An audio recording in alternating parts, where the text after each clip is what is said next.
Good morning and welcome to another edition of the Sitting Committee on Commerce and Labor. Madam Secretary, please call the roll.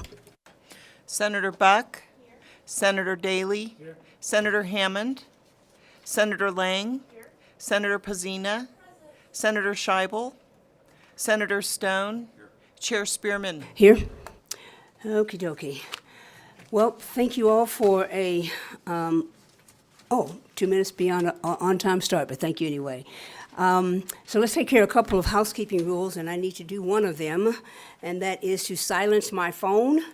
And I always like when I do that, people start doing silence my phone so we can, we're not interrupting testimony. Remind you that everyone who's listening, if this is your first time listening, you can four different ways: in person, down at Grant Sawyer, telephonically. You can submit your comments or your opinion in writing, and pursuant to NRS 218.e, it is unlawful for anyone to give false testimony to a legislative committee when testifying, and either myself or any member of the committee can ask you for documentation. We'll hold public comment at the very end of the meeting, and public comment does not deal with anything that we've discussed during the meeting, any of the bills we've discussed, but something completely extraneous. So, and we'll try to limit that to about 2 minutes. So, let's begin today with Assembly Bill 127, revises provisions governing Medicare supplemental policies. Welcome, welcome, welcome.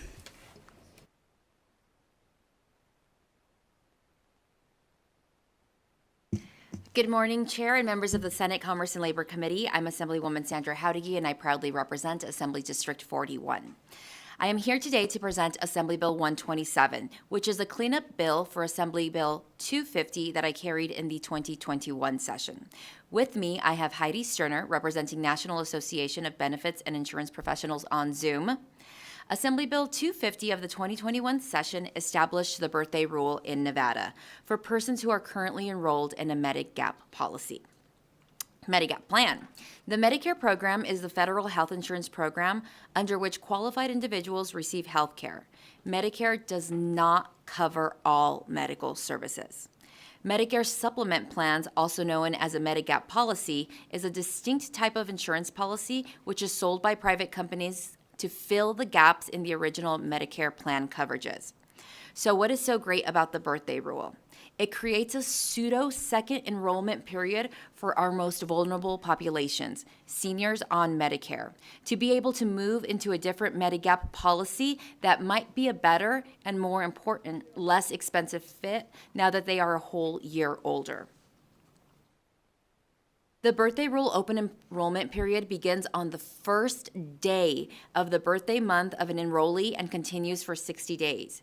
What AB 127 is doing is clearing up language so that insurance companies in Nevada all treat the birthday rule enrollment period the same way. The easiest way to explain it, Madam Chair, is some health insurance companies are paying insurance brokers a commission for their work with a senior to enroll them in a better plan during this birthday rule period, and some insurance companies are not paying them. It's simply a difference in the way they interpret the law. This discourages insurance brokers from reaching out to seniors to help them navigate the different options that they have, because the reality is no one wants to, and nor should they, work for free. This bill is intended to create uniformity so that every insurance company treats the birthday rule the same way. I do want to let the committee know that I have Heidi Sterner on Zoom to give additional comments. Her and I did work on the interim and when we presented the bill in the assembly with some of the stakeholders to come up with the amended language that you have before you. And I do want to thank the stakeholders that came to the table to work with us on this language. And Chair, with your permission, I would like to turn it over to Heidi Sterner to give some brief additional remarks. Then we are open for questions. Yes, ma'am. Please begin. Chair Spearman and committee members, thank you very much for hearing AB 127 today. And thank you to the Assemblywoman for introducing this bill and also for the bill 2 years ago. I am Heidi Sterner with the Nevada chapter of the National Association of Benefits and Insurance Professionals.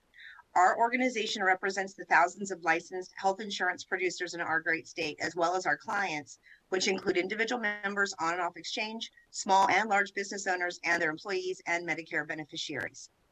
Nevada health insurance producers serve as the Medicare consumer's advocate, a trusted advisor, and a source of information by providing objective and affordable choices to meet their needs. Prior to 2021, Medicare beneficiaries enrolled in a Medicare supplement plan in Nevada did not have an annual open enrollment period like other forms of health insurance offer.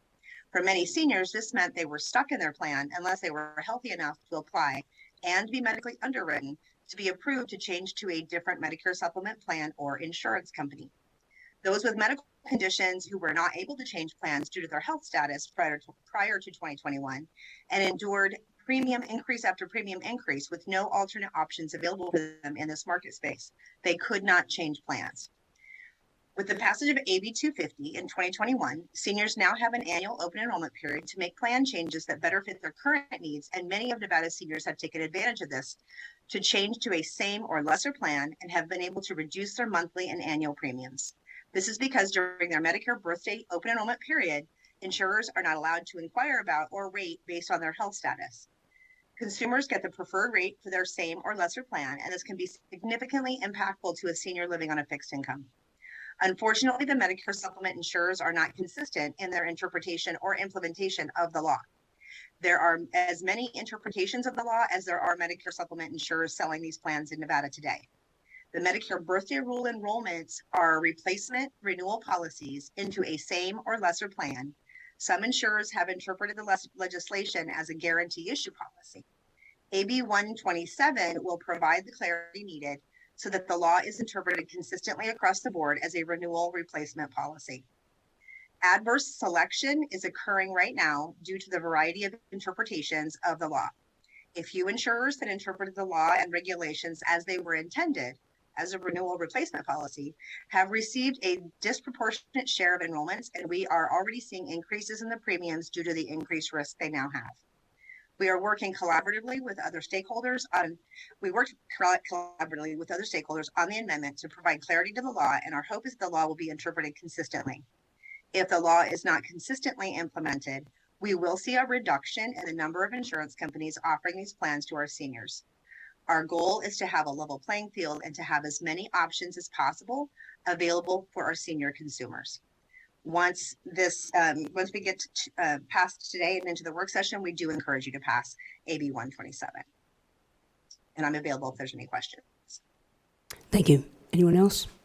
No? Okay. All right, committee members, questions? Senator Stone. Thank you for your presentation. Good morning. And just before you begin, happy retirement. You retired at the end of April? Yeah, I did. Yeah, Thank happy you. retirement. Thank you very much. I appreciate that.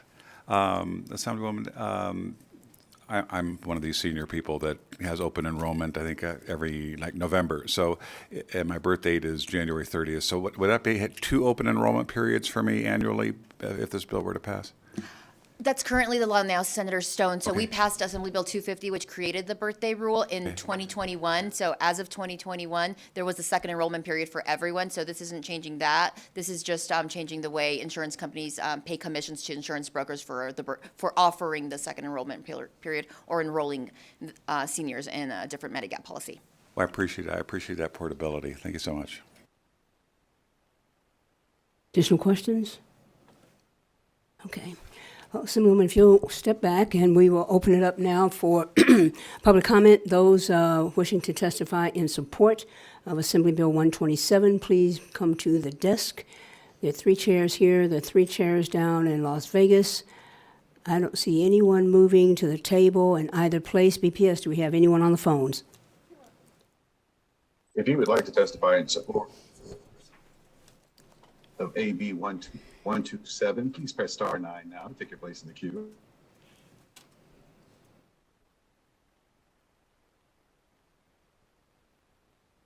The public line is open and working. There are no callers at this time. Thank you. So then we'll move to those in opposition of Assembly Bill 127, either here or down south. No one's moving. BPS, anyone on the phones?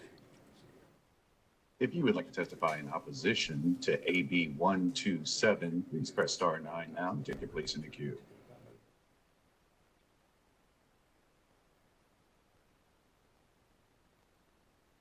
The public line is open and working. There are no callers at this time.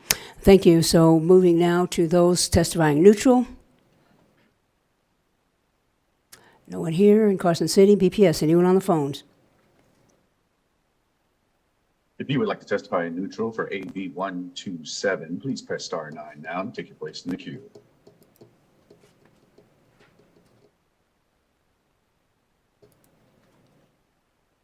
There are no callers choosing to testify at this time. Well, now we can say it as a simple bill.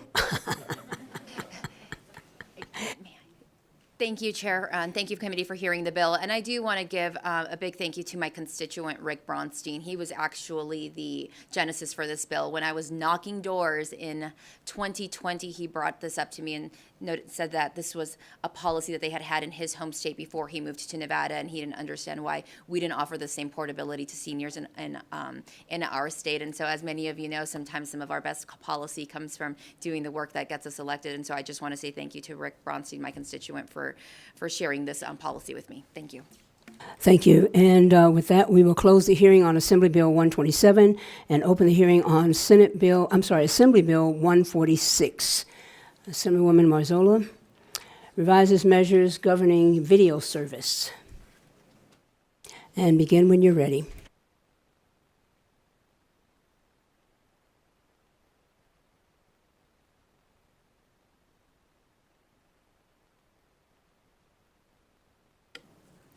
Thank you, Chair Spearman and members of the committee, and good morning. For the record, I'm Assemblywoman Elaine Marzola, representing the beautiful Assembly District 21 in Clark County. I'm here today to present Assembly Bill 146, which seeks to clarify provisions governing video services. With me today is Hamlin Wade, Associate Vice President of the State External Affairs for DirecTV. With the Chair's permission, I would first like to provide some general background information before Mr. Wade provides detailed information on the bill and answers any questions that you may have. Thank you. Assembly Bill 146 clarifies existing law to clearly state that video streaming providers and their customers do not owe franchise fees for the streaming video content. This bill makes no change to current law. Only those companies that have cable lines and equipment running through and beneath public streets and sidewalks to provide video services to their customers, such as cable companies, pay a franchise fee, essentially having the right to occupy the public right-of-way. The franchise fees are passed down to the customers. You may be aware that streaming video content is transmitted as a digital signal through the same internet line as every website you view on the internet and every email that you send. This is a line that is already in the ground, which streaming providers did not put in the ground and do not have a right to touch it. Many households in Nevada have multiple streaming subscriptions. If cities are able to impose additional fees, families would pay 5% more on their Sling bills, 5% more on their Netflix bill, 5% more on their YouTube bills, which is where we are currently streaming this committee meeting, and so on. For every streaming bill they have, they would pay an extra 5%. I will now pass it to Mr. Wade, who will provide a summary of the bill and answer any questions that you may have this morning. Thank you, Chair. Thank you, Mr. Wade. Thank you very much, Chair and members of the committee. My name is Hamlin Wade. I'm the Associate Vice President for State External Affairs at DirecTV.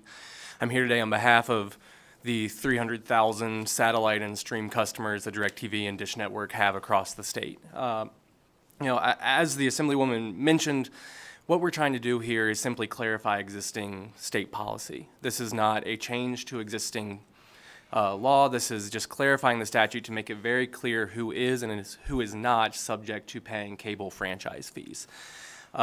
We're just really trying to ensure that if you have physical infrastructure in the public right-of-way, you continue to pay a franchise fee to access that and to pay the municipalities for that right to dig up sidewalks, to lay fiber lines, to lay cable lines, to deliver your service. And if you don't have that physical infrastructure, you are not subject to that same cable franchise fee.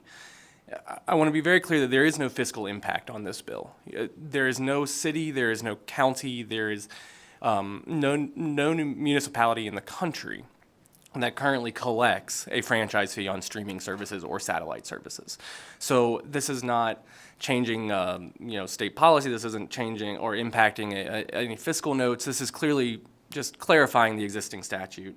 And as the Assemblywoman said, this is important because if we are unable to act, there is a potential that municipalities could try to levy these cable franchise fees onto every streaming subscription that a customer has.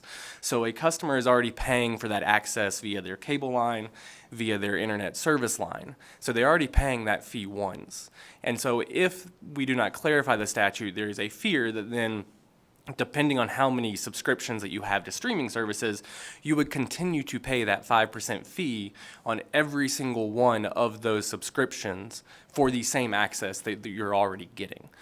I would also note that this is something that other legislatures around the country are working to clarify. So far, as of last Friday, there have been 10 different states around the country that have done this exact thing, to simply clarify the existing statute, to make it very clear that if you have infrastructure in the right-of-way, you pay franchise fees, and if you do not, you are not subject to that. With that, I'm happy to close and answer any questions that the committee may have. Thank you. Thank you. Committee members? Senator Scheibel? Thank you so much for presenting to us this morning. I just wanted to get a little bit of clarity because this is, not my area of expertise, but the streaming services rely on some kind of internet provider, and the internet still requires some kind of physical cable, correct? Hamlin Wade, DirecTV. Yes, that is correct, Senator.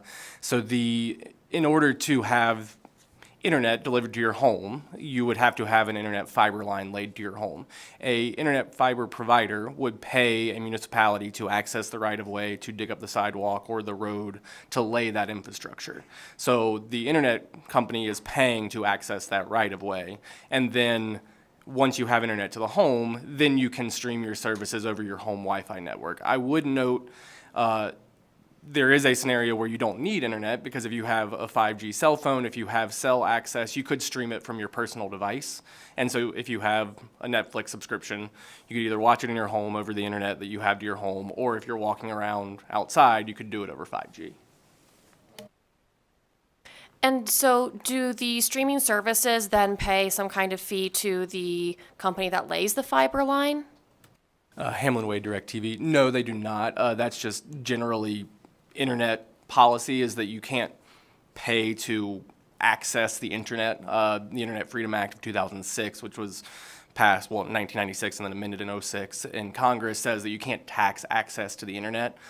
So there is not a subscription that a streaming service would pay directly to the internet service provider to access their services. Additional questions, committee? So I just have one. So this building is the internet. This building is the internet. Explain that to me based upon heat, light, and those sorts of things. This building is the internet, and so people want to do a surcharge for the lights. Is that? Hamlin Wade, DirecTV.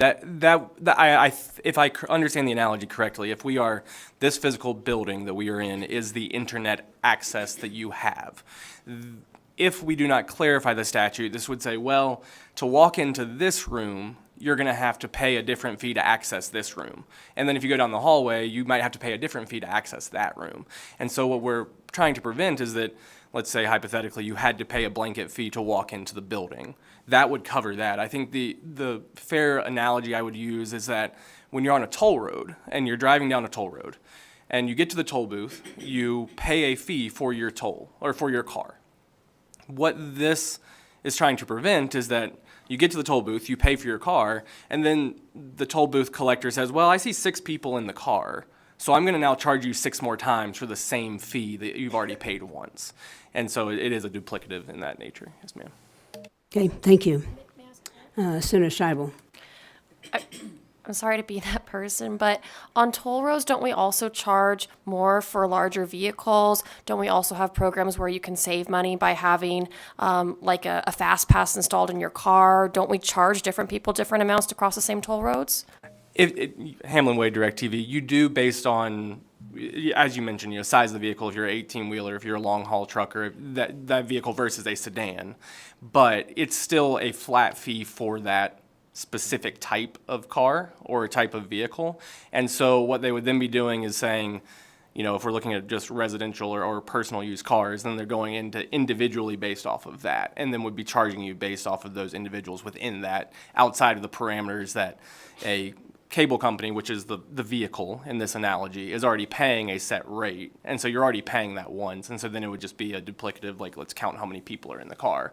And one day it could be 2 people, one day it could be 6, but it would be the same fee would be applied per number of person in the car, not just the specific vehicle itself.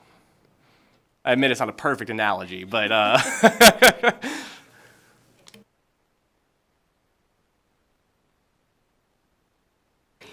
Okay, thank you. If you want to step back, we'll now open up for public testimony. Anyone here or in Carson City want to testify in support?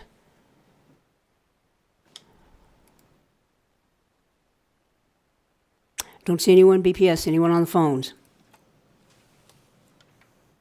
If you would like to testify in support of AB 146, please press star 9 now to take your place in the queue.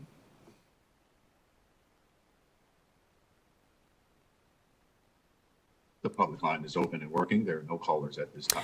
All right, we'll take those in opposition here or in Carson City. Anyone in opposition? Don't see anyone moving. BPS, anyone on the phones? The public line is open and working. There are no callers at this time.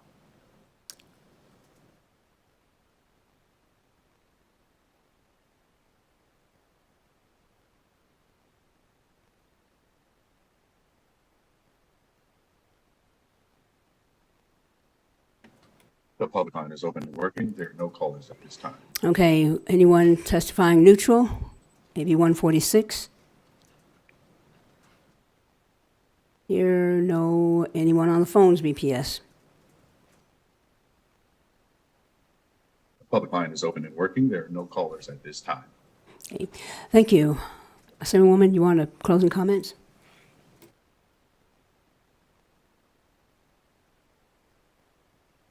I just want to say thank you, Chair and members of the committee, for allowing us to present this morning, and I urge your support. Thank you. And with that, we'll close the hearing on Assembly Bill 146 and open the hearing on Assembly Bill 437. The measure limits the amount providers of health care may charge filling out certain forms associated with certain leaves of absence. Is this like a note from your mom? I mean, Just wanted to spend my morning with you guys. Good morning again, and thank you, Chair Spearman, again, and members of the committee. For the record, I'm still Elaine Marzola, representing Assembly District 21. With me today, I have Jessica Ferrado and Deanna Levis, who is the Secretary and Treasurer from the United Food and Commercial Workers 7-Eleven. I'm here today to present AB 437, which puts a limit on the fees providers can charge to process family and medical leave and leave of absence forms. Passed in 1993, the Family and Medical Leave Act, FMLA, is a federal law that entitles eligible employees of covered employers to take unpaid, job-protected leave for specified family and medical reasons. FMLA did not cap the fee a doctor may charge a worker to complete the form employers need. The burden of paying those fees falls upon the employee, as federal law doesn't require employers or insurance company to pay the doctor's fees. Workers must have providers process forms to receive their FMLA leave. Across the Las Vegas Valley, provider offices charge at times over $100 to process an FMLA or leave of absence certification. The unregulated costs create a financial burden for working families in Nevada who are already taking leave from work to address medical needs for themselves or loved ones. AB 437 is a short bill. Section 1 prohibits a provider from charging more than $10 to complete a form required for an employer. With your indulgence, Chair, I will now turn it over to Deanne Levis. She's in Las Vegas. Yes, please begin. Thank you, Chair Spearman and members of the Senate Commerce and Labor Committee. My name is Deanna Levis, and I'm the Secretary Treasurer of UFCW Local 711. I'm here to testify in support of AB 437, which would place a $10 cap on FMLA certification fees. UFCW Local 711 represents over 7,000 workers throughout Nevada. Our members work in grocery stores, retail drug establishments, cannabis cultivation facilities, and dispensaries. UFCW Local 711 members were designated as essential workers during the pandemic and kept our communities fed throughout our state. This issue is important to all working families in the state of Nevada because at some point everyone is going to need to take some time away from work to care for themselves or a family member. The Family and Medical Leave Act, FMLA, is the nation's first and only federal law designed to help people meet the dual demands of work and family. The FMLA guarantees eligible employees up to 12 weeks of unpaid leave each year to care for a newborn, a newly adopted child, or a seriously ill family member, or to recover from their own serious health conditions, including pregnancy. America's workers have used FMLA more than 315 million times to take time off when they need it the most, without having to worry about losing their jobs or their health care insurance. And an overwhelming majority of work sites report no difficulty complying with the FMLA. Labor and community leaders have all seen the signs and heard the stories of the continuing rise in costs of FMLA certification fees in our state. We have heard from members that some of those costs are upwards of $100. Working families should not have to continue to cover this cost while taking unpaid time off for family or medical leave. After all, they already paid to see their health care providers and should not have to pay again for a form. The worker will be stepping out of the workforce under FMLA, and forcing them to bear this additional cost is wrong. Nevada legislators must act and provide consistency and lessen the financial burden for working families. I urge you to do that by supporting AB 437 today. Thank you for your attention to this issue and for the opportunity to speak with you today. Thank you, ma'am. And can you say your name once again and spell it, please? Yes, for the record, my name is Deanna Levis, Deannalei, V as in Victor, A-S. Thank you. And we're ready for questions. Thank you, Chair. Okay, thank you. Committee members, questions? Senator Pazina? Thank you, Chair, and thank you so much for the presentation. I was curious, anecdotally, if you know how much people are being charged right now to fill out these forms. Elaine Marzola for the record. Just as an example, I had a constituent contact me to complain that the doctor that she was treating with was charging her $120 to fill out the forms, and he would only take cash. And so that was a lot for her. She's a single mom of 3, and so I was happy to bring this bill forward. Additional questions? $120 in cash? So he doesn't have to report it. Yeah. Yeah, it's, I'm not casting aspersions, but red and blue light bulbs went off in my head, you know. So this is kind of like, whose bill? Senator Pazina, I think you had a bill similar to this about getting records, medical records. Elaine Marzola for the record. Ours is a little different because Senator's bill is if you're requesting copies of your entire medical records, where the FMLA document, sometimes it's 1 page, sometimes it's 2, but definitely not worth the $120. Yeah, what I'm just saying, it just seems like there's a commonality here in the medical field of making additional money off of stuff that should be paid for already. So anyway, have any other presenters? Okay, if you want to step back, we'll go now to testimony in support. Anyone here in support? Carson City, 3 chairs, and they're filling up quickly. Anyone in Las Vegas in support? I see someone at the table, so we'll start here in Carson City and then move to Las Vegas. Okay. Good morning, Chair and members of the committee. For the record, my name is Susie Martinez, and I am the Executive Secretary Treasurer of the Nevada State AFL-CIO. And on behalf of over 150,000 members and 120 unions, we are in full support of this bill. Before I was in this capacity, I used to be shop steward of my union, and I would have my members, they would always tell me what was going on with their life because they were going to go on a leave. And, they were already being burdened with either having physical ailments or having to take care of their family. this is an added burden of having to pay these fees. From my understanding, there's some physicians that will go up to even $200 for this form. So again, thank you very much for the bill presenter for bringing this bill forward, and we support this AB 437. Thank you very much. For the record, my name is Mark Ellis. I'm president of Communication Workers of America, and I guess I got a discount because my doctor only charged me $50. We support this bill.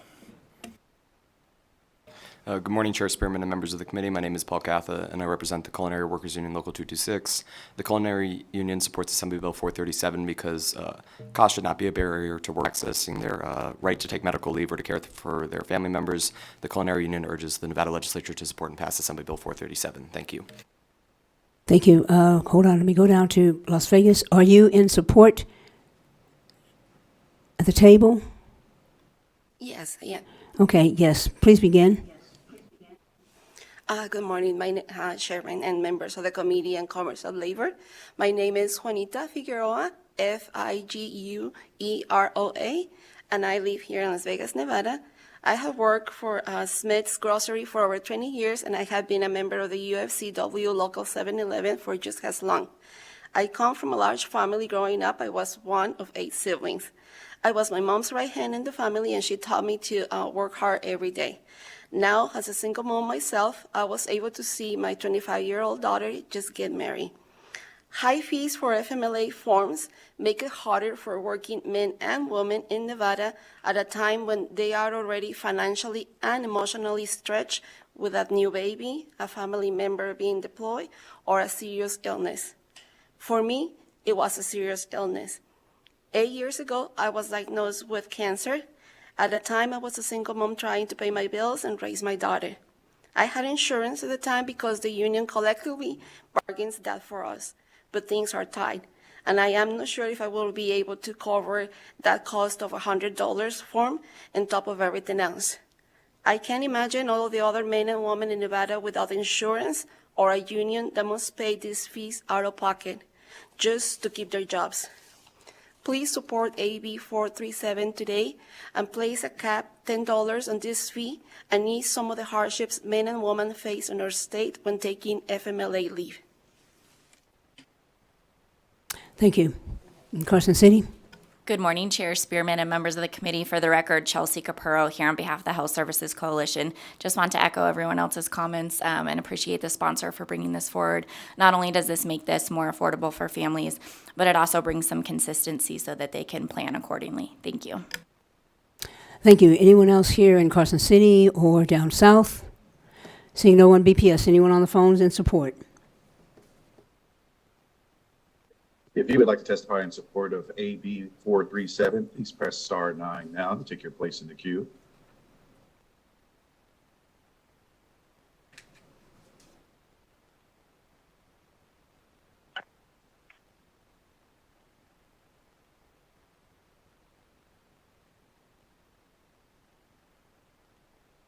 BPS, anyone there?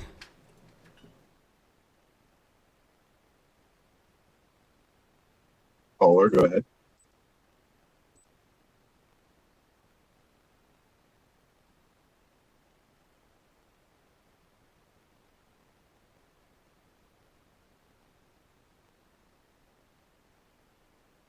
Good morning, Chairwoman Spearman and members of the committee. For the record, my name is Liz Sorensen. That's L-I-Z. First name, last name is S-O-R-E-N-S-O-N. And I'm the president of the Nevada State AFL-CIO. I'm strongly in support of AB 437, and I urge the committee to also support the bill. Thank you so much.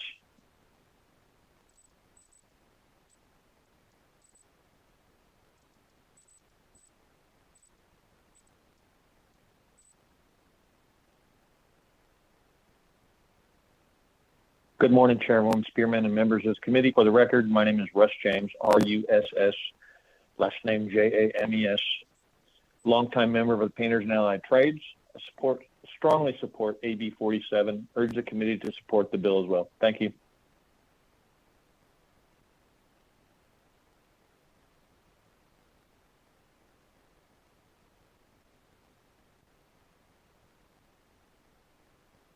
Hello, Chair and members of the committee. For the record, my name is Amber Falgo, and on behalf of Battleborn Progress, we are in support of AB 437 because it ensures that folks have access to important leave benefits such as FMLA or disability leave.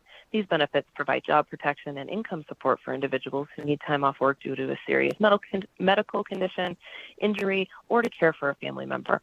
If the cost of obtaining these forms is prohibitively high, as we heard during this hearing, it can create a barrier to accessing these benefits, particularly for individuals who are already facing financial hardship due to their medical condition or caregiving responsibilities. Also, it is important to note that many individuals who require these forms may already be facing significant medical expenses, including costs for treatment, medication, or other healthcare services. We urge your support. Thank you.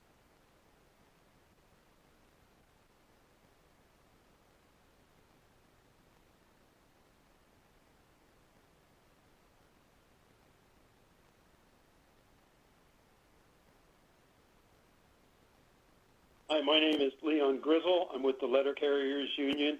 I live in Sparks, Nevada, and I stand in support of AB 437.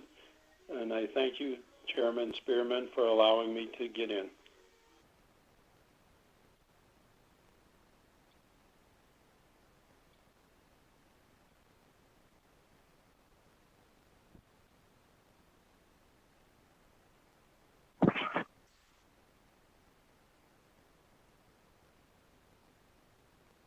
Caller 772, go ahead.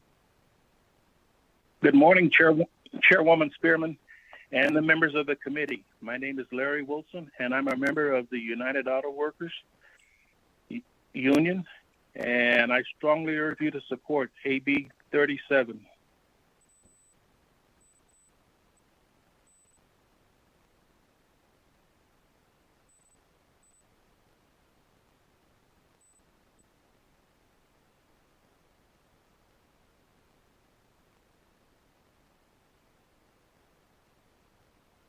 Caller 348. Good morning, Chairwoman.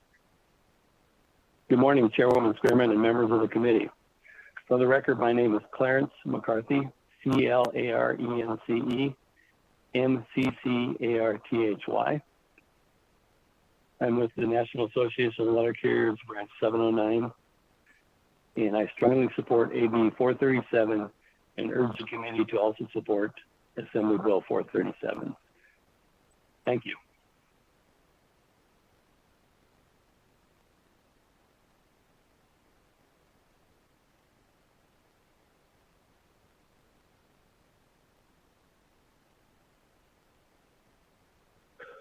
Good morning, Chairman and members of the committee. My name is Charles Zemp. That's ZEMP. I'm a member of the Bricklayers International Union, and I strongly support AB 437 and urge the committee to support AB 437 as well. Thank you.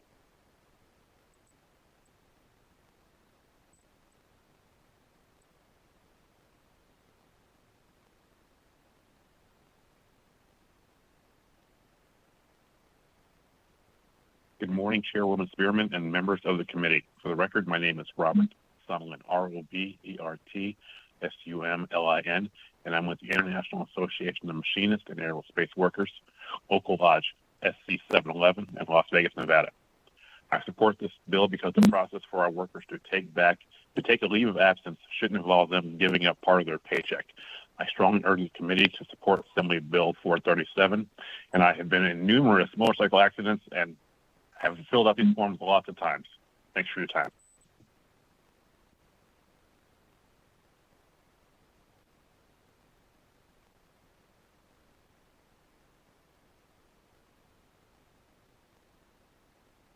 Hello, Chair, members of the committee. I got disconnected last time, so I'm going to try and repeat myself. This is Catherine Nielsen, the Executive Director of the Nevada Governor's Council on Developmental Disabilities, but I'm making my comments today as a constituent, so I'll be really quick. I echo many of the comments made here today. I have a husband who in August of last year had a quarter of his brain removed, and then our 9-year-old daughter was diagnosed with type 1 diabetes in December, where she spent a week in the ICU during Christmas week. And we had to pay $15 per page, so $30 front and back to have the paperwork completed for FMLA.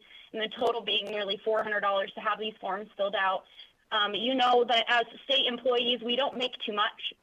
And so by having these costs be so high, we had to choose between keeping my job as a state employee and purchasing Christmas presents for our children. It took the doctors less than 5 minutes to fill out this paperwork because the majority of it, the person asking for FMLA, they have to fill out themselves. And the rest is just very minimal paperwork for the doctors to complete. And a cap would have allowed us to focus on what we need to focus on during that time, and that is caring for our family members and keeping our health insurance and food on the table rather than choosing between food on the table and the FMLA paperwork. So thank you for your time today.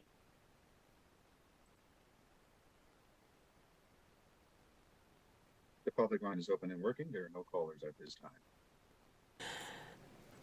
So now we will go to those in opposition. Anyone in opposition here in Carson? See someone, there's anyone else here in Carson? There's 2 other chairs. Here in Las Vegas, there's 2 other chairs. So I take it there's 1 here and 1 in Carson. Yes, sir. Please begin when you're ready. Thank you. Good morning.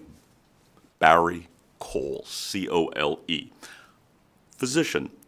And I'm looking at a $10 charge and trying to imagine the amount of time and the context in which I would fill out an FMLA form.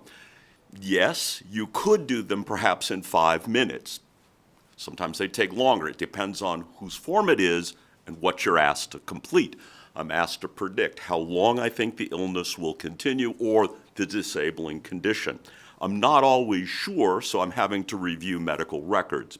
If it's within the context of we had an appointment, I'm more than happy to do that within the context of seeing a patient today. What often has happened is I've had forms just dropped off. Can you fill this out and I'll be back tonight to pick it up? Now I've got to have the chart pulled, I have to review the records, and then I have to give it some thought. My attorney in Las Vegas charges me $350 an hour. That works out to be $35 every 6 minutes. So if a form took me 5 minutes and I were an attorney, I would expect that I might be entitled to $30.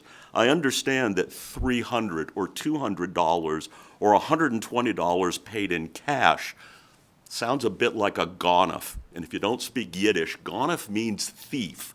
There's something irregular when people demand cash and only cash.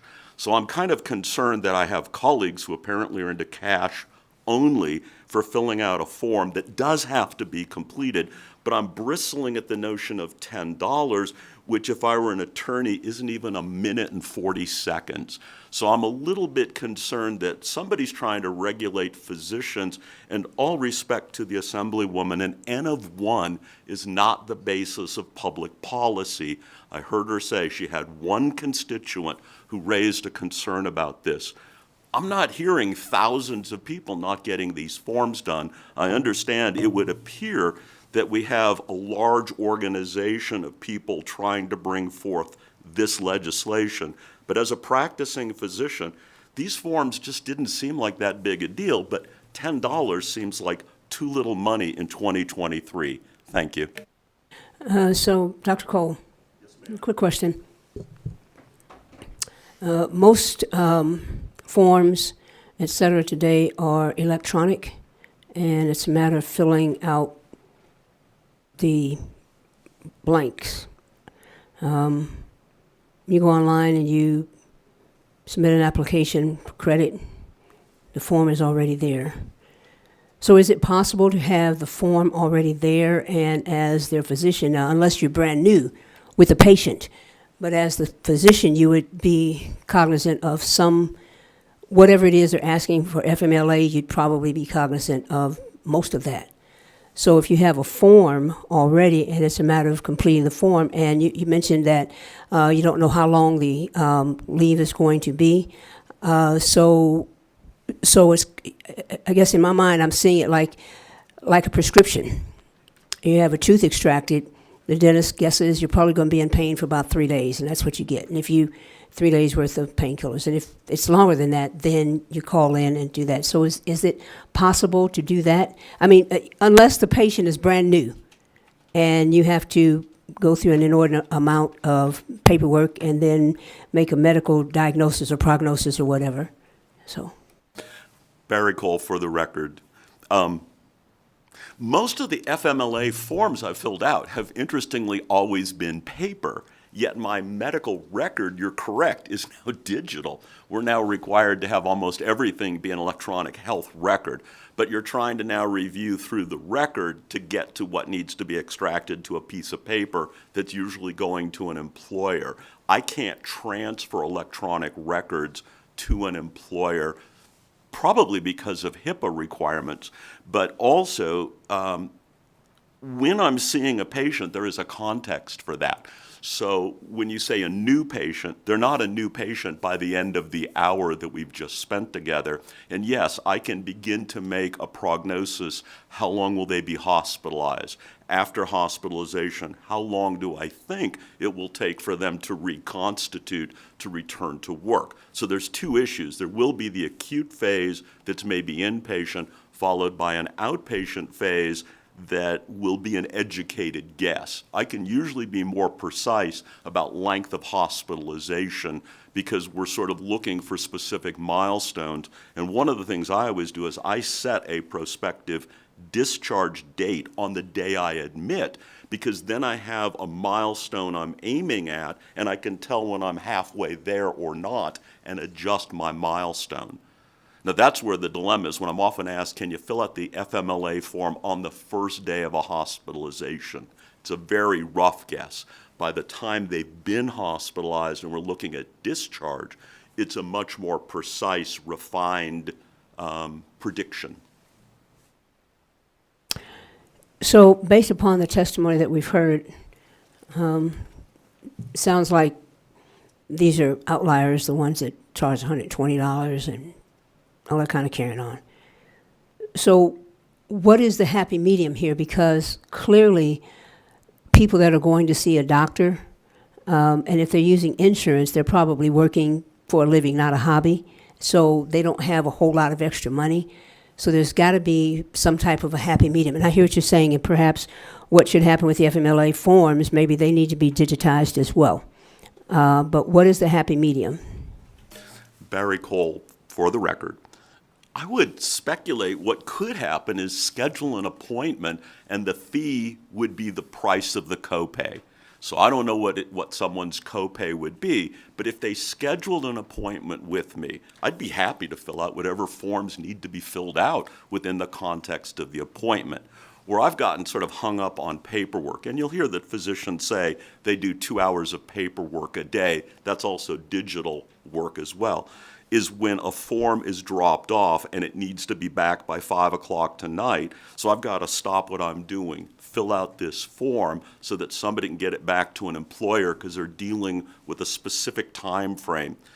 If I could just schedule them for an appointment, then I'd get a copay or I'd get whatever would be the fee for my time spent with them.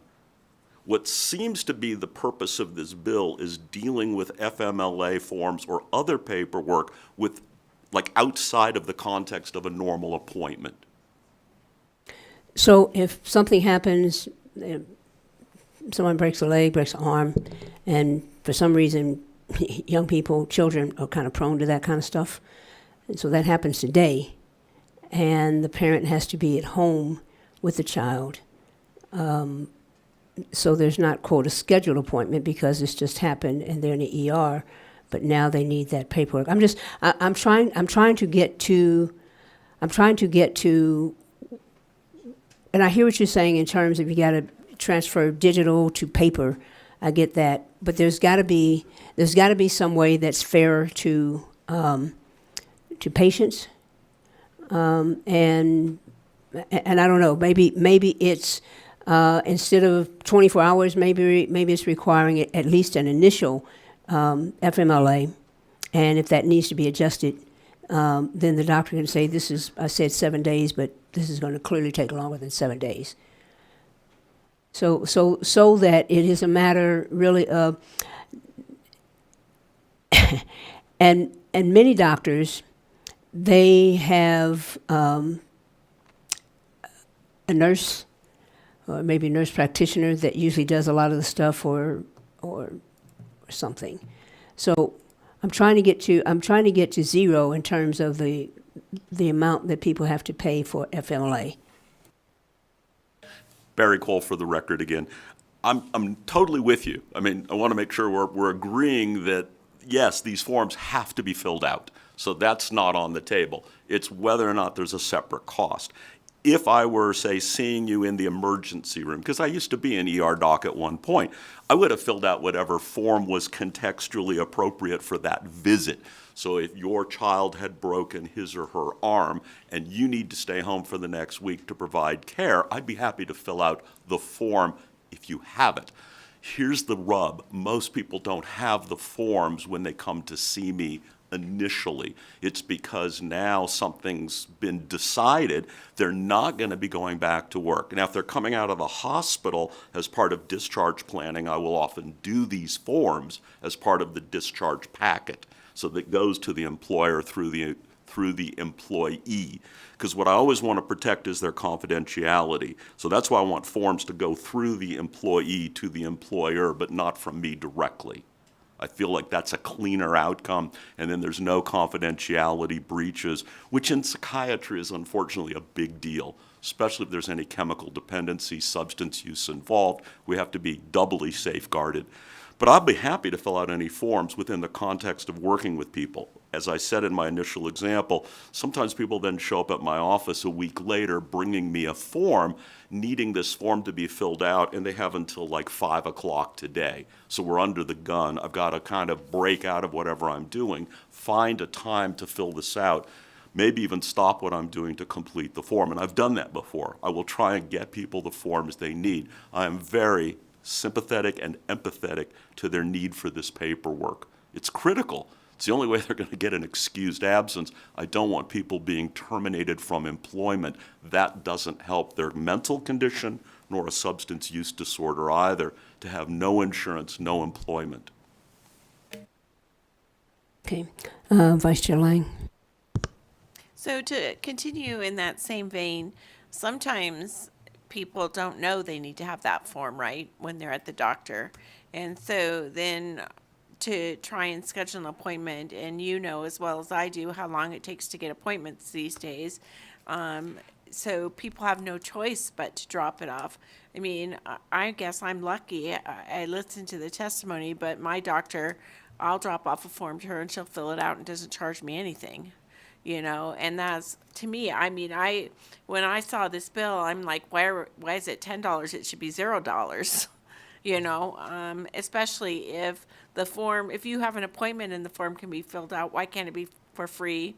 Because you have an appointment, why can't it be filled out for free anyway? Barry Cole for the record. Senator Lang through Senator Spearman. Just I go agree. to direct. Thank you so much. I agree. To be honest, I've never charged to fill out an FMLA form. So I've been doing this 42 years. I've never charged for one. I've somehow figured out how to get them done.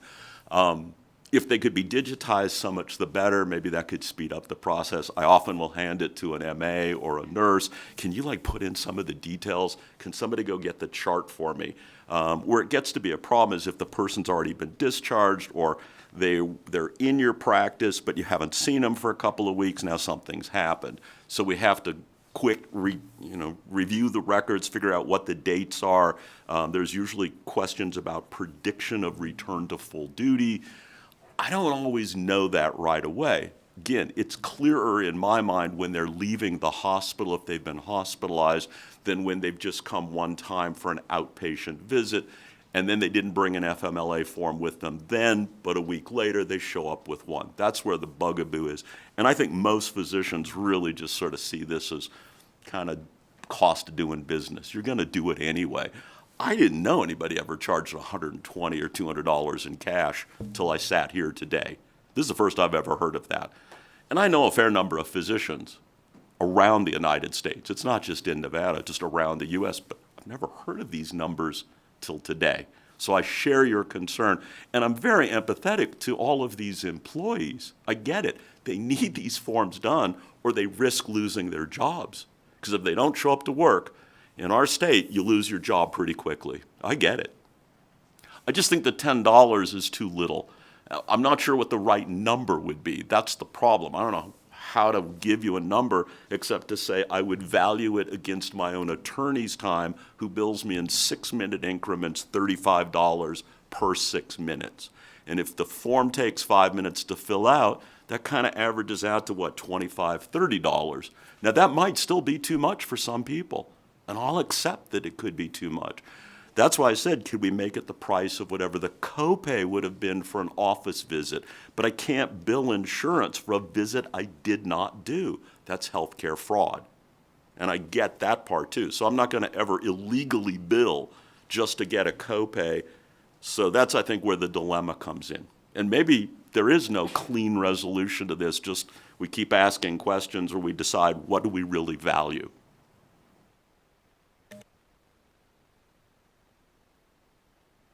Okay, thank you. Like I said, I need to, Dr. Cole, just before you leave, I need to get to zero. I need to get to zero on this, so what I'm going to ask you to do is work with the sponsor, because somehow there's some kind of a hiccup that costs time, and I'm just trying to understand if I'm a patient and I've been going to this primary for, I don't know, 6 months, a year, 6 years, or whatever, they probably know a little bit about my condition and, whatever is, that I'm trying to get for me. And they probably know something about my family as well. And so filling out the paper would be constructing that knowledge, that information, and making, an educated guess, which a friend of mine who's a doctor said that's why they call it practice. So making that educated guess, this is what it's going to be. And I'm just trying, and I don't know what the resolution is. I think that FMLA should be, all this stuff is digitized, and so any place in the supply chain that it's not cost somebody money. And a copay, sometimes people don't even go to the doctor because they can't afford the copay. And so if they can't afford the copay because, and they don't go to the doctor after having a migraine for 6 weeks, they probably are the same person that can't afford a copay to fill out FMLA. Does that make sense to you? Barry Cole for the record. Yes, ma'am, it certainly does, and I'm happy to work with Ms. Marzola. I would love to get to zero as well, and I think if I knew the patient, there'd be no question. Where I see the need for this would be, I saw somebody one time, I've never seen them again. Now they come back to me because I was the last name in their chart, and they're thinking, well, he can just summate what everybody else said before him, but I don't necessarily have all of their prior records. So that's where it gets a little bit thorny. As I said, I feel much more comfortable when I'm discharging someone from a hospital because now I know everything and I have all the records for that period of time in one place. It's just harder when I'm not somebody intimately involved with their care, but more peripheral, and they say, can you fill out this form? So it's more like a favor. But I'd be happy to work with Ms. Marzola. Please do, because we need to get to zero, and there has to be something in statute that addresses the gouging of patients. $120. I mean, come on, y'all. Okay. Las Vegas, in opposition? I guess that's where we are. Yeah. Yes, good morning. My name is Dr. Keith Brill, Keithbrill. I represent the Nevada State Medical Association as a past chair, the Nevada section of the American College of OBGYN as a past chair, and I'm also the chief of the medical staff at Henderson Hospital. I'm submitting testimony in strong opposition to AB 437. This bill would have you believe that filling out leave paperwork is as simple as printing out and signing a prescription. Nothing could be further from the truth. To be accurate, it requires a review of medical records, office visits, surgeries, procedures, and then making decisions regarding the patient's ability to work. These forms can be long. They are not uniform, and they can be detailed, such as how much weight a patient can lift, how much time a patient can sit or stand, how many breaks a patient should have, even if a patient can wear certain clothing at work. We do live in Nevada. Furthermore, a patient's status can and often does change.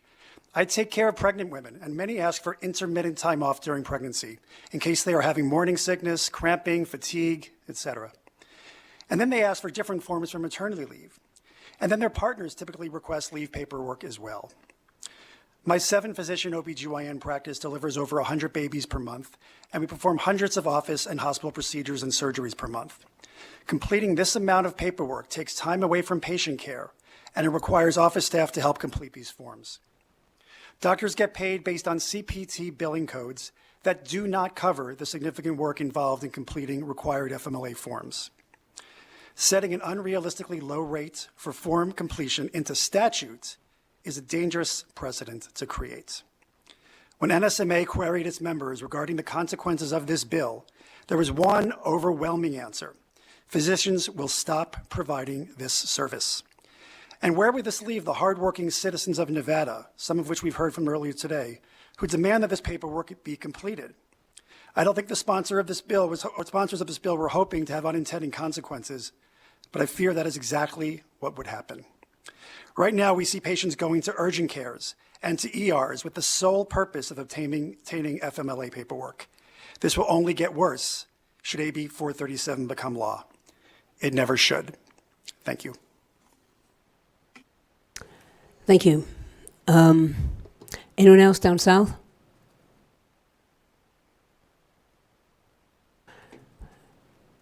BPS, anyone on the phone?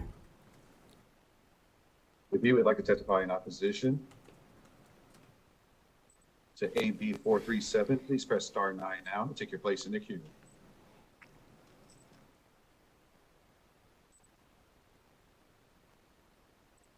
The public line is open and working. There are no callers at this time. Thank you. Let's go now to those testifying neutral. Don't see anyone moving here. Down south, BPS, anyone on the phones? The public line is open and working. There are no callers at this time. Thank you. Come back. And I guess the overwhelming or outstanding question in my mind is, what do they do in other states? And medical doctors aren't the only ones that fill out these forms. And certainly if someone is having a difficulty in a pregnancy, which many times they do, someone who is adept in that field can probably make more than an educated guess about the time that needs to be taken off. And like I said before, I'm trying to get to zero, and I'm trying to make sure that filling out paperwork, and somebody, I don't know if it was Dr. Cole's, the cost of doing business, it's built into your practice.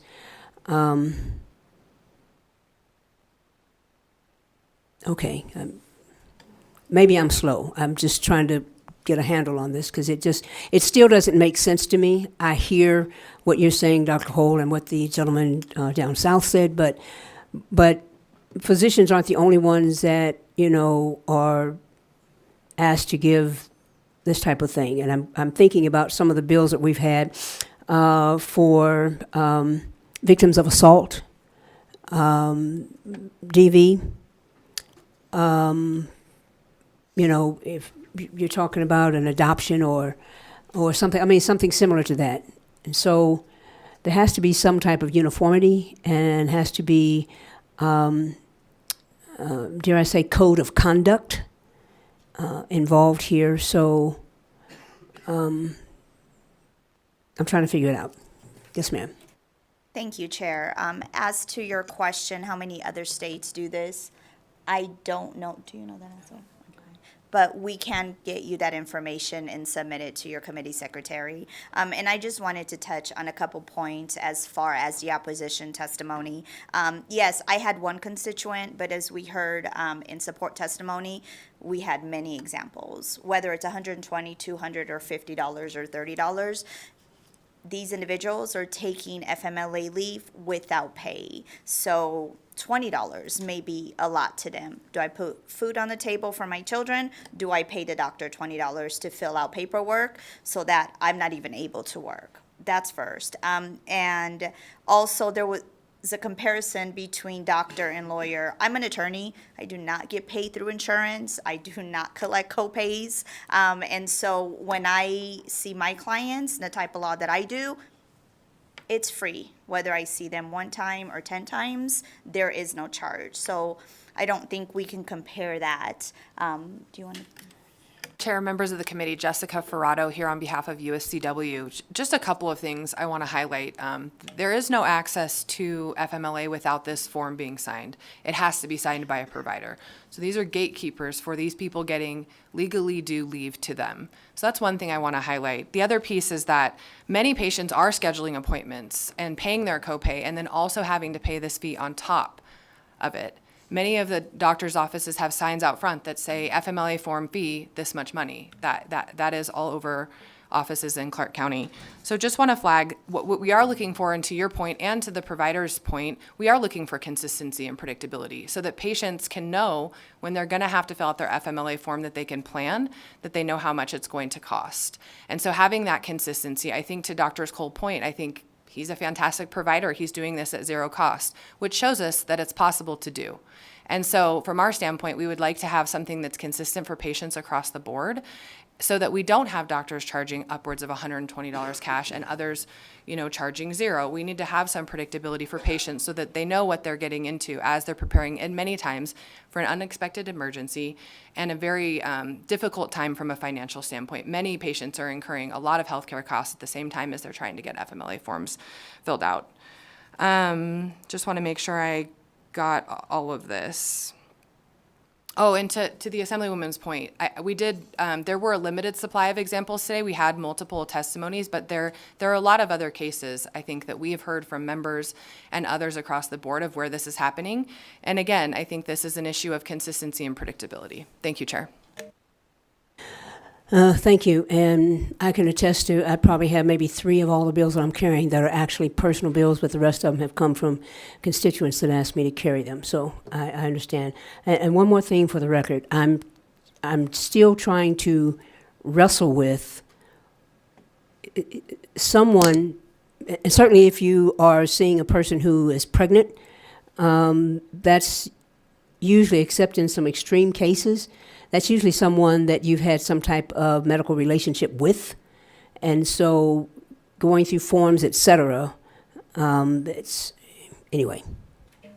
Chair, may I say one more thing, Jessica Ferrato, for the record? To Senator Lang's point, it takes a lot of time to get into providers, particularly in Nevada with a shortage in the way that we have it. So if I'm going to have to make an appointment to get my FMLA form fees, I'm actually making appointments now for after session to check in with some of my doctors. By that point, and many times, the FMLA could be up. So we need these forms filled out in a timely fashion, which is critical for people to take leave from the office. And so I think to make an appointment for providers that are 6, 8, even longer out could be a challenge. And we've got shortage of physicians because it's very difficult for many people who want to come across state lines. Anyway. If I could, and Ms. Ferrato, you just said something that just made me think. I mean, yeah, so it's hard to make an appointment with a physician because they're very limited. But if you drop off paperwork, and a variety of people drop off paperwork, then that physician has to spend time doing that, which means that they don't have time to see another patient or patients. So there's a lot of considerations here. And so I listened to the whole testimony, and at first I thought the same thing. Okay, it makes sense. My concern immediately was, putting something in statute is always somewhat of a, it's unnerving sometimes. Like you put it in statute, and the only way you can get out of statute is to go back and reopen that up. And so you have to make sure that that cost is there. We've had the same thing with a couple of bills this session, but this is a real struggle. I can see why the chair is kind of struggling with this a little bit, trying to figure out what the sweet spot is. But I appreciate your comments. Thank you. Now, Senator Scheibel and then Senator Buck. Sorry, I should have asked in the original presentation, but it just occurred to me through the testimony and some of the other questions that have come up, and I'm struggling to think of another service that doctors charge an additional fee for other than an office visit that would be the equivalent of the FMLA forms. The closest thing I can think of is refilling a prescription. And I've never had a doctor send me a bill to renew a prescription, because sometimes I do have to get a prescription renewed between office visits, and then the pharmacy will call, or I'll call and say, hey, my pharmacy said they can't refill this. And they say, oh, okay, I'll, renew your prescription over the phone, and I've never gotten a bill for that. Please don't take this as a opportunity to come up with another thing to bill for. That is not my point. My point's the opposite. But are there other forms or services or things like the FMLA form where doctors do this? As far as forms, I'm not sure, but so for example, with my doctor, I'll go when, oh, sorry, Assemblywoman Elaine Marzola for the record. So for example, I'll go to the doctors, I'll have my yearly take blood test, and then I have to come back to go over my blood test regardless of the result, and I'll have to pay a copay again. So that's one example. Senator Buck, then Senator Hammond. Senator. Thank you, Senator Buck. Chair Spearman. It sounds like there's a small percentage of bad actors, and so I'm wondering, is there a reporting mechanism or something to bring those bad actors to light? Because I hate to penalize the entire, all of Nevada doctors because of a few bad actors. Jessica Ferrato for the record on behalf of UFCW. I agree. I think we've seen more than just a couple of bad actors in terms of there being public notices of how much this costs in a lot of different places. But because this is not prohibited under law and because there is no standard, it's not something that can be reported. And to the doctors that have testified here today, some doctors are doing this at zero cost, right? And so to try to level that out is the challenge from our perspective. And so I think from our perspective, if we know that there's providers that can do this at zero cost, where is the issue in doing that across the board? And again, we have a $10 fee in here to compensate for some level of cost there. And to the point, much of the services that are provided are contracted and done through a copay. So we're just trying to figure out how there isn't something that prohibits this, so there would be nothing to be able to report, essentially. Senator. Thank you so much. Yeah, I like the idea of the copay at the very least. $10 I think is a little, maybe too minimum. Senator Hammond, did you have a question or comments? No, I think thank you, Chair. I think that just we're trying to spitball how many other types of interactions between patients and doctors do we have that that they don't charge or do charge. And I was just off the top of my head, I know that we go in once a year for physicals, but usually you have to do a visit. You have to do a doctor's visit, and then so you're paying the copay there as well. But there are times where somebody might see somebody and then later on come back, drop off the paperwork. Perhaps a visit had happened maybe within 2 or 3 weeks, but that's one I can think of. It's a tough one. Hey, Senator Stone, and then Senator Pizzina. Thank you, Assemblywoman. Thank you for the presentation. This is a kind of a federal law, so I would assume that the forms most likely are electronically available. That I'm sure that probably most of them don't have to be transcribed from a medical electronic record to a paper record very often. Would that be a fair characterization? Jessica Ferrato for the record, Senator. I don't have the answer to that question. I think we're seeing the form on the employer side of it, so that would be a good question for the provider community. Okay, and then lastly, many times in my profession, drugs aren't covered by insurance because they're compounds, so we have to give what's called a universal claim form. A customer comes up and says, hey, here's my $100 for the prescription. I need some type of documentation to provide my insurance for reimbursement. It's about 98% computer generated. We have to fill out some sections by hand, but we have to remember that whether you're a pharmacist or you're a physician, you're still providing a service to people. And I think if a physician looks at the number of these claims based on the number of patients they see, I would imagine they're probably de minimis. And you just can't make a profit on every aspect of your business. You have to serve your communities, and this is a very important service to serve people that have to take an emergency leave of absence and can't afford to lose their jobs. So I believe that there's more automaticity associated with this, with just basically copying and pasting some records, and having some ancillary staff that can prepare the document for a physician to sign off on. And I don't think it's an unreasonable request that you're making here today. So thank you. Senator Pazina? Thank you so much, Chair, and thank you so much for bringing the bill. And as a reminder, another thing that's charged for are medical records.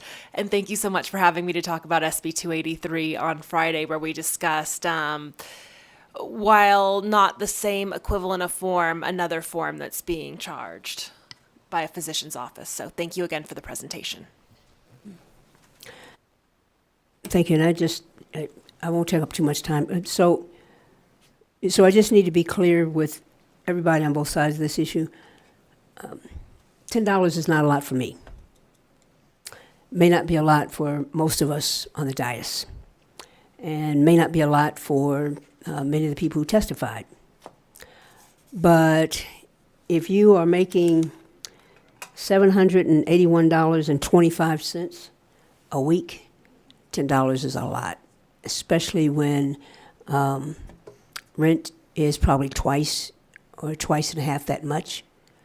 So I just need everybody to think about that. You know, it's not a lot, but it's contextual. For me, it's not a lot. For someone who's making $700 a week, it's a lot, because they probably have Peter and Paul standing at their door, and one of them is saying, "Pay me today," and the other one saying, "You can pay me tomorrow," right? So that's why I'm trying to get to the bottom of this, because I don't want those of us for whom $10 is not a lot to think that it's not a lot, because the people who have to pay this, and this is all they have, and we know, I'm pontificating now, but we also know that a lot of people are sicker by the time they go to the doctor because they can't pay the copay. That's all. Thank you so much, Chair, and thank you for taking the time to hear our bill this morning. And I urge your support in this very important bill that affects a lot of our hardworking families in our state. Thank you. Thank you. And with that, we will close the hearing on Assembly Bill 437, and we'll open the hearing on Assembly Bill 21. The measure revises provisions relating to persons engaged in the transmission of money and certain related activities. And it looks like everybody's down south is going to testify. So please begin when you're ready. Good morning, Chair and committee members. I'm Sandy O'Loughlin, Commissioner for the Financial Institutions Division, and with me is Deputy Commissioner Mary Young. I'm here today to present Assembly Bill 21, which revises various provisions of existing law concerning money transmission. Money transmitters are essentially businesses that receive monies from one person and transmit to another person. You may be familiar with some of the biggest money transmitters, such as Western Union, MoneyGram, PayPal, and Intuit, as well as payroll processors like Check Payments, Toast Processing, and MyPay Solutions. AB 21 adopts the Money Transmission Modernization Act as a set of nationwide standards and requirements for money transmission. The bill does not create an additional fee structure for licensees. Currently, each state has its own laws, rules, and licensing to regulate money transmitters. The variations among 50 states has resulted in inconsistent standards, creating unnecessary complex compliance environment for companies operating in multiple states. To create a single set of standards, the Conference of State Banking Supervisors adopted requirements and tasked a group of regulators and industry representatives to draft legislative language reflecting the high standards. The result is a risk-focused model law that will enable an integrated system of licensing and supervision across the state system. All states are encouraged to adopt the Act to implement clear and concise standards across the state system. Current law, NRS 671, is antiquated and is in desperate need of modernization to enable the FID to supervise a complex and growing industry with modern laws and standards. As money transmission evolves and more companies operate in multiple states, the inconsistent standards of the current system to supervise are a threat to the economic growth and drain the state resources. States could lose their authority over money transmission if the system does not improve and solely fall under federal laws and guidelines.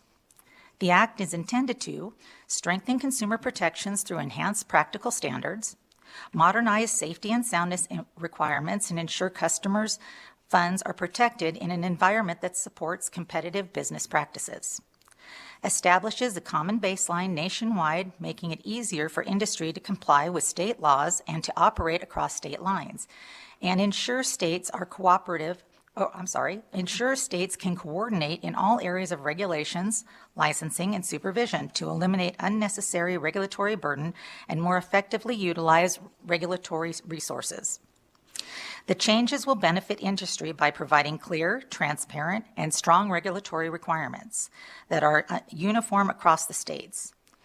It is important to note that the industry worked with Conference of State Bank Supervisors and played an essential role in developing the final standards implemented in Money Transmission Modernization Act. Their cooperation and collaboration informed the process and led to the final product that supports strong business practices while ensuring a safe and sound supervisory system. The Act will benefit consumers, industry, and the FID. Chair Spearman, due to the length of the bill, would you like me to summarize the sections of the bill or go directly to questions? Let's go to questions. I think most of us have read the bill, so if we have any questions on any section, we can ask that. Senator Daley? Great. Thank you, Madam Chair. I just wanted to be clear. I think it's in the digest where it says this bill's modeled after the Model Money Transmission Modernization Act. So is that an act by the federal government and just approved by the Conference of State Bank Supervisors, or who approved the act? Is it federal law, or is it just something that the state bank supervisors modeled? It was the State Bank Conferencing Supervisors. I'm sorry, Sandy O'Loughlin, for the record, the Conference of State Banking Supervisors. So it's not necessarily an act of Congress or anything like that. Okay, I just wanted to make sure I understood that. And I'll be succinct, Madam Chair, as quickly as I can. So Section 10, line 5.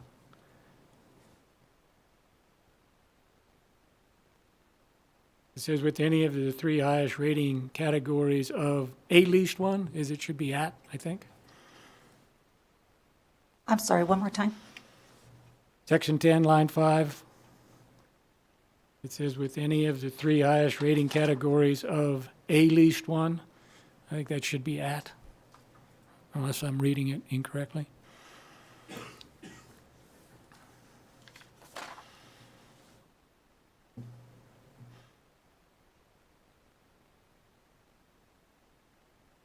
Sandy O'Loughlin, for the record, I think that might possibly be right. We'll have to get with LCB.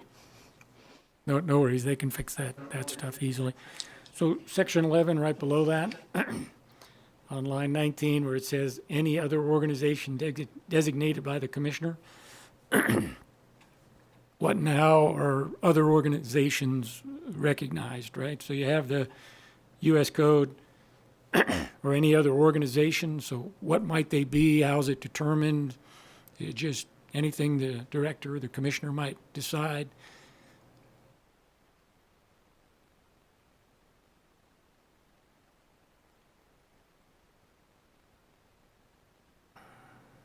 Sandy O'Loughlin, for the record, thank you for the question, Senator Daley. We are going to have to get back to you on that particular answer. We'll get it to the Secretary Committee. No worries. Section 17, does money, the definition there include cryptocurrency?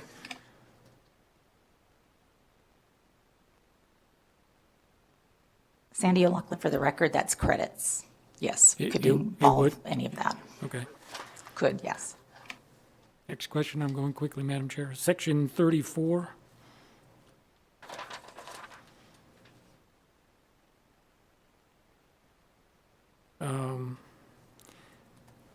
I believe there's a provision in there.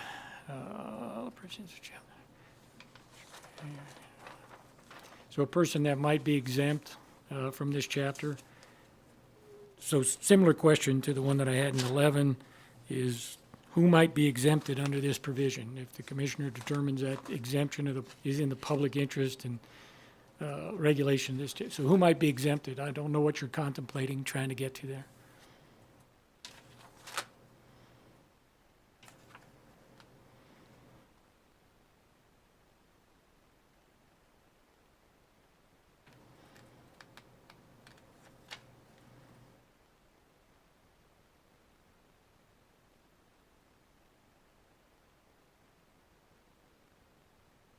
Senator Daley, Sandy O'Loughlin for the record. I do appreciate you keeping us on our toes this morning. And we're going to have to as well get back to you on that one. Okay. Almost done, Madam Chair. Section 72. I have to scroll down to it.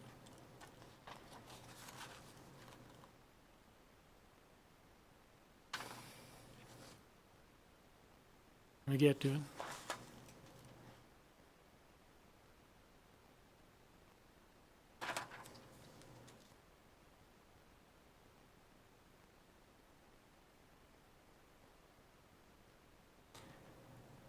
So anyway, in subsection 3, I believe the words are, so what authority is conferred by saying may strive to implement?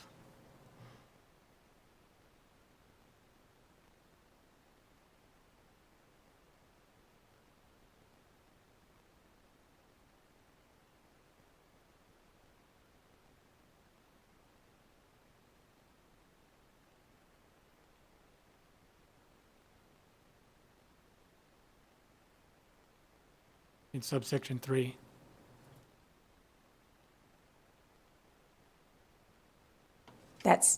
I'm sorry, Sandy O'Loughlin for the record. That's section 73, subsection 3?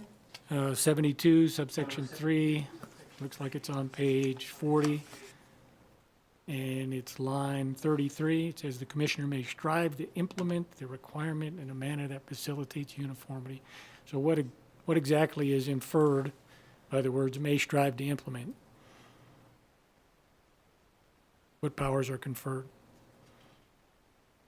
by your understanding?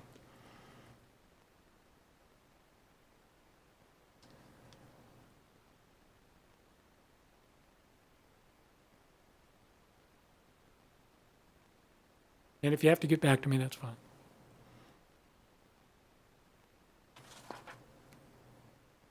Senator Daley, Sandy O'Loughlin for the record. Yes, we will do that. Final question, Madam Chair, section 75, page 44, very beginning. So it says the commissioner shall, as often as the commissioner determines to be necessary, examine the final accounts or financial accounts, et cetera, et cetera. So without that, so how is it going to be done? How is it going to make that determination? Is there going to be an internal regulation that says how often? Is there going to be a rotation so that everybody gets hit? Is there going to be a lottery system, if you will, right? A random access. So if you're changing it from something to just as often as the commissioner confers.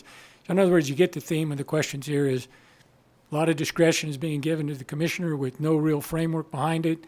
And if we're talking about banking institutions and various things, especially in the current environment, we need to have confidence that whoever's running it is not just asleep at the switch.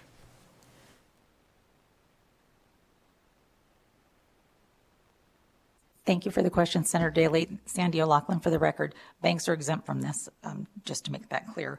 And it depends on the rating from the exam. That's how it's determined. Yeah, Commissioner, can you just speak a little bit closer to the mic? Sandy O'Loughlin for the record. That's based on the exam rating. So the ratings are categorized, so if it was less than satisfactory, that's when that would apply. Anyone else? So, Commissioner, I'm going to ask that you do me a favor. The questions that Senator Daley asked, If you all can prepare the responses to that and make sure you get it to our committee managers so that all members of the committee can see what the answers are, and we'd like to do that. We won't be able to work session until we get that information, okay? All right. Sandy O'Loughlin, for the record, I'll go ahead and get that to you by tomorrow. Okay, thank you. Any other presenters? No? So we'll start here in Carson City. Anyone testifying in support?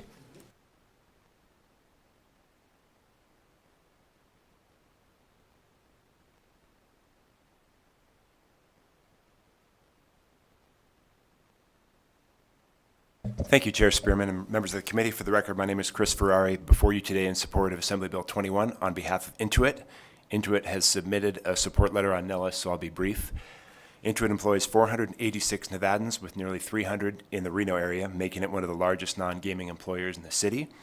In 2021, 12,000 of Nevada's small businesses used QuickBooks for payroll, totaling some $2.7 billion, and 11,000 Nevada merchants processed more than $750 million in payments. Passage of AB 21 will benefit these and all Nevada businesses by aligning our law with the national standard for consumer protections. It will also increase efficiency and access to innovative products, reduce regulatory burden, ensure the safe movement of dollars, and add anti-money laundering provisions to our state law. Thank you, and we respectfully request your support of Assembly Bill 21.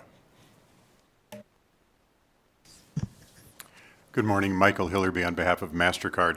Also here in support of the bill today, we'd like to thank the Commissioner and her staff for bringing it. The bill provides some important consumer protections in the form of the registry and a consistent set of nationwide standards that also benefits the industry. And importantly, this makes it very clear that the states maintain their active role. The federal government has expressed some interest in trying to preempt in this area, and we think the states having control over that and being able to move and be that laboratory for democracy that they've always been is very important. Thank you.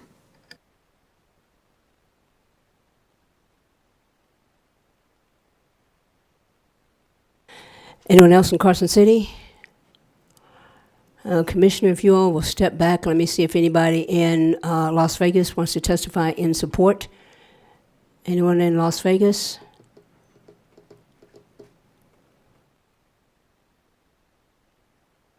BPS, can you zoom out? Yeah, thank you. No one's coming to the table? Is someone coming to the table? No. Okay, BPS, anyone on the phones? Support. The public line is open and working. There are no callers at this time. So we'll go now in opposition. Anyone here in Carson City in opposition? In Las Vegas, no movement. BPS, anyone on the phones? The public line is open and working. There are no callers at this time. Thank you. We'll go now those who want to testify neutral. Carson City, Las Vegas, BPS, anyone on the phones? The public line is open and working. There are no callers at this time. Okay, thank you. Commissioner, you want to come back and provide closing comments? Thank you. Sandy O'Loughlin, for the record. Just want to thank you and urge your support on AB 21 for the benefit of the industry, consumers, and the FID. Thank you. Thank you. You know, the thing that I didn't ask is that includes Cash App, things like Cash App too?